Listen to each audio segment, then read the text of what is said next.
Friends, तुम्हाला मी आता एक ॲड दाखवली आणि ही ॲड बघून मला हा व्हिडिओ बनवावासा वाटला. कारण या कंपन्यांना आपल्याला खूप उल्लू बनवत आहेत आणि आपल्याकडनं खूप पैसे लुटत आहेत. फक्त आपण 50 रुपये किंमत बघतो, छोटंसं पॅकेट आहे, चला 50 रुपये आपल्याला द्यायला काही वाटत नाही आणि असेच लोक खरेदी करत राहतात. आणि जे हेल्थ कॉन्शियस म्हणून लोक असतात, तर तशा त्या ज्या आया असतात त्या याच्यामागे जास्त असतात, असे प्रॉडक्ट घेण्याच्या मागे.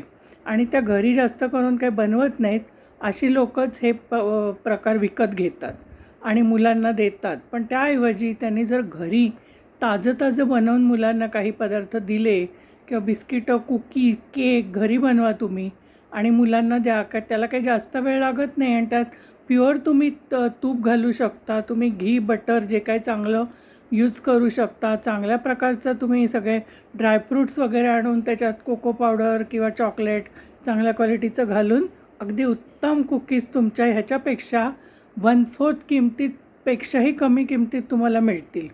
तर ही जी काय ॲड मी आता बघितली, अशा बऱ्याचशा ॲड असतात काय काय खाण्याच्या पदार्थांच्या, आणि ते लोक आपल्याकडनं खूप खूप पैसा लुटतात. इन्स्टंट मिक्स आहे किंवा आणखीन जे काय आहे ते तुम्ही कंपेअर करा ना. आता उपम्याचं मी एक पॅकेट घेतलेलं, फेमस कंपनी एक देशपांडे म्हणून कोणतरी कंपनी आहे, त्यांचं मी पॅकेट घेतलं. मी खाल्ला उपमा बनवून, ट्रायलसाठीच घेतलेला. म्हटलं बघूयात तरी एवढं हे ॲड करतात तर आहे काय. इतका गोड होता उपमा, त्याच्यामध्ये ना शेंगदाणे होते, ना काजू होते, ना काय होतं. लिहिलं होतं फक्त त्याच्यात की हे असं सगळं असणार आहे, पण त्यात काहीही नव्हतं. आणि नुसता गोड होता. मग त्यात मिरची पण नव्हती, कढीपत्ता नव्हता, काहीच नव्हतं त्याच्यामध्ये, उडदाची डाळही नव्हती आणि कसलीच काही चव लागत नव्हती. आणि तो कच्चट पण लागत होता उपमा. मग तो रवासुद्धा नीट भाजलेला नव्हता. तर त्यापेक्षा आपण घरी उपमा बनवला तर किती सुंदर उपमा तयार होईल. तर म्हणून माझी तुम्हाला कळकळीची विनंती आहे की तुम्ही अशा फंदात पडू नका.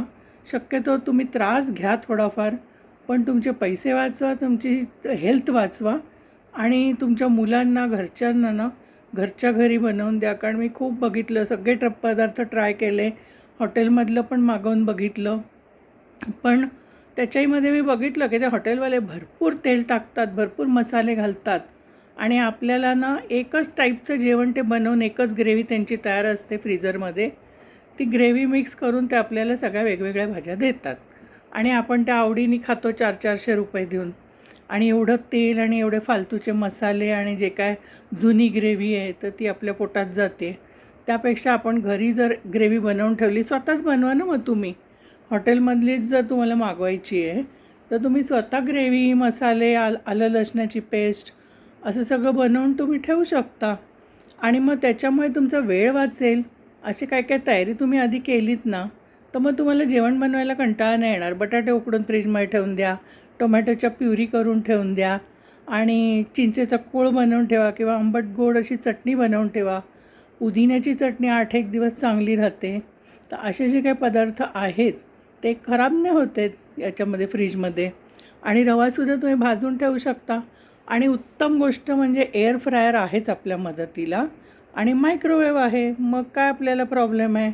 एअर फ्रायरच्या तर मी खूप रेसिपी बघितल्यात आणि त्याच्यामध्ये अगदी भाजक्या शेंगदाण्यांपासनं, कटलेटपासनं खूप आपण वस्तू तयार करू शकतो. चिकन, जे काय रोस्टेड चिकन वगैरे आहे, tandoori chicken, fish, grill fish, अशा टाईपच्या सगळं आपण आयटम बनवू शकतो त्याच्यामध्ये. तर मला तरी वाटतं की तुम्ही ना प्लीज आपलं पैसे आणि हे सगळं वाचवा आणि या फंदात पडू नका. अगदी तुम्हाला कुठे अशी गरज पडली की आता खूपच थकला आहात किंवा आता बनवायची काही ताकद नाही आहे, तर तेव्हा बाहेरनं मागवा एखाद वेळेला, ठीक आहे. पण वारंवार बाहेरचे पदार्थ खाऊ नका, मागवू नका. एक तर ते पाम तेलामध्ये बनवलेले असतात आणि त्याच्यामध्ये मसाले, आर्टिफिशियल सगळे पदार्थ टाकलेले असतात टिकण्यासाठी. ते आपल्या तब्येतीला खूप हानिकारक आहे. आणि आता ही ॲडचीच मी तुम्हाला गोष्ट सांगते, जी मी तुम्हाला बोलले सुरुवातीला. त्या ॲडमध्ये 50 रुपयाचे पाकिट आहे, त्याच्यामध्ये किती तुम्हाला मिळणार आहेत बिस्किटं माहिती आहे का तुम्हाला? फक्त 78 ग्राम. म्हणजे कंपन्या हा पण चालूपणा करायला लागल्यात आता की ते पूर्ण असं 100 ग्रॅम, 250 ग्रॅम असं आपल्याला समजेल असं वजन ते देत नाहीत. ह्याच्यावरही सरकारने काहीतरी केलं पाहिजे. कारण काय की ह्याच्यामुळे लोकांना ना किलोचा भाव पटकन कळत नाही. आणि अंदाज बांधता येत नाही की हा किती म्हणजे महाग आहे, स्वस्त आहे काय. दुसऱ्यांशी कंपॅरिझन नाही आपण लवकर करू शकत आहे. आता मी घरी आहे म्हणून मी आरामशीर आपला विचार केला, पण मीही घाईघाईत असते तर मलाही नसतं कळलं. तर हे असं हा प्रकार बंद केला पाहिजे. म्हणजे ह्याचा अर्थ जवळजवळ आता 50 ग्रॅम 50 रुपयाचे 78 ग्रॅम आहे. म्हणजे हे बिस्किट जवळजवळ 70 रुपये वगैरे 100 ग्रॅम अंदाजे मी तुम्हाला सांगते असावं. तर याचा अर्थ काय, 700 रुपये झाले ना. आणि याच्यात आहे काय, तर नाचणी आहे आणि दुसरं काय घातलं आहे यांनी म्हणे, एक मिनटं सांगते तुम्हाला बघून. हां, मल्टीग्रेन आहे. अरे मल्टीग्रेन म्हणजे काय आहे, ज्वारी बाजरी हेच असणार ना. कुठलंही धान्य तुम्हाला सांगा 100 रुपयाच्या वर आहे का. अगदी साखर जरी घेतली आणि काही घेतलं आणि तूप किती टाकणार आहे ते टाकून टाकून. तर मला वाटतं की या कुकीज जास्तीत जास्त 200 रुपयाच्या वर याचा भाव नाही असला पाहिजे. पण या कंपन्या आपल्याला 700 रुपयांनी विकत आहेत. तर म्हणजे हे ॲडव्हर्टाईजमध्ये पैसे वेस्ट करत आहेत आणि बाकीचा तर भरपूर फायदा घेत आहेत ते. तर कृपा करून अशा ॲडव्हर्टाईजना फसू नका आणि तुम्ही विचारपूर्वक प्रॉडक्ट निवडा, असं मला तुम्हाला सांगायचं आहे. यावर तुमचं काय मत आहे तेही मला जरा तुम्ही कमेंट करून सांगा. म्हणजे मलाही आवडेल की मी जे तुम्हाला सांगते तर ते तुम्हाला पटतं आहे की नाही आणि तुम्ही काय करणार आहेत हे ऐकल्यानंतर तेही मला कळेल. तर थँक्यू व्हेरी मच. खूप दिवसांनी मी हा व्हिडिओ केला आहे.